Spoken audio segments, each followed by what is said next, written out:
প্রথমে আমি এখানে 2-3 চামচের মতো পোস্ত নিয়ে নিলাম, আর 1 চামচ সর্ষে নিয়ে নিয়েছি। মিক্সিতে দিয়ে দেবো। এবার 2 চামচের মতো নারকেল কোড়া মিশিয়ে নেব, আর 2টো কাঁচা লঙ্কা দিয়ে দেবো, একটু জল দিয়ে দেবো, দিয়ে ভালো করে একটা পেস্ট বানিয়ে নিয়েছি। এখানে বাঁধাকপিটা সেদ্ধ করে নিয়েছি, মোটামুটি একটা পরিমাণ মতো বাঁধাকপি সেদ্ধ করে জলটা ফেলে দিয়েছি। দিয়ে ওর মধ্যে বাটাটা দিয়ে দিলাম, পোস্ত বাটা দিয়ে দিলাম, খানিকটা তেল, হলুদ আর নুন ভালো করে মিশিয়ে নেব। আর ওদিকে পায়ে কলা পাতাটা সেঁকে নিয়েছি, নরম হয়ে যাবে বলে, পাতুরি যেহেতু।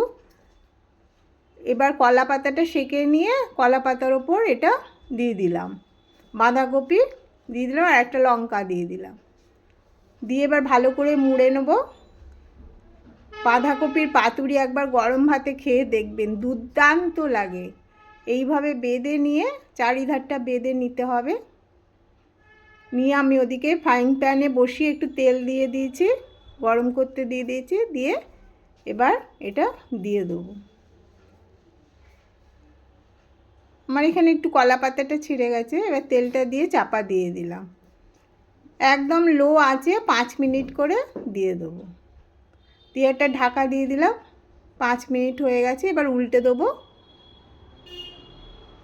আর একটু আর চাপা দিয়ে রেখে দেবো। দেখুন হয়ে গেছে 5-7 মিনিট। এবার কি সুন্দর হয়েছে পাতুরিটা। এইভাবে গরম ভাতে করে দেখবেন। বাঁধাকপি তো অনেক রকমভাবে রান্না করা যায়, একবার এইভাবে করে দেখবেন পাতুরি বাঁধাকপি। পোস্ত বাটা, সর্ষে বাটা, কাঁচা লঙ্কা আর নারকেল কুড়ো দিলে আরও খুব ভালো টেস্ট হয়, একবার করে দেখুন।